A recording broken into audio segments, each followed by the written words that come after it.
High প্রিয় দর্শক, কেমন আছেন?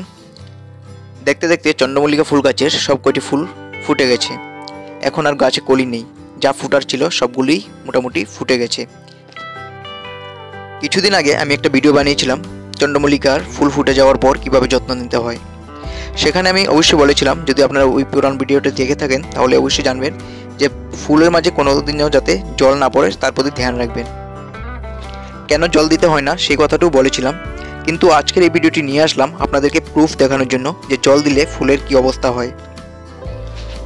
আসলে আমরা যখন গাছে নিজের থেকে জল দিই তখন খুব কেয়ারফুলি দিই যাতে করে জলের ছিটা ফুলের পড়তে না পারে।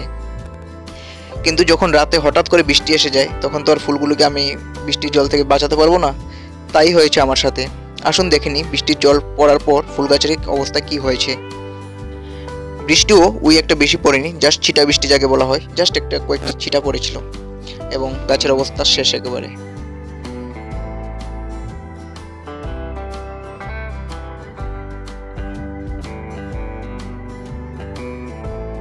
আপনারা দেখতে পাচ্ছেন প্রথম ফুলগুলো একটু লাল কালার হয়েছিল, তারপর কালারগুলো একদম মিটে গেছে।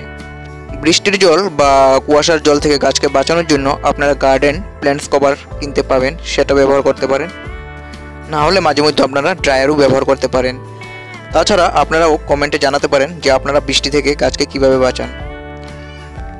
গার্ডেনিং আপডেট পেতে এবং আপনারা যদি গার্ডেনিং করতে ভালোবাসেন তাহলে চ্যানেলটিকে অবশ্যই সাবস্ক্রাইব করে রাখবেন এবং ভিডিওটি যদি ভালো লাগে থাকে আপনাদের ফ্রেন্ড এবং ফ্যামিলির সাথে ভিডিওটি শেয়ার করতে ভুলবেন না। আমার পরবর্তী ভিডিওর আমন্ত্রণ জানিয়ে আজকের এই ভিডিওটি এখানেই সমাপ্ত করলাম। ভালো থাকবেন, সুস্থ থাকবেন, বাই বাই।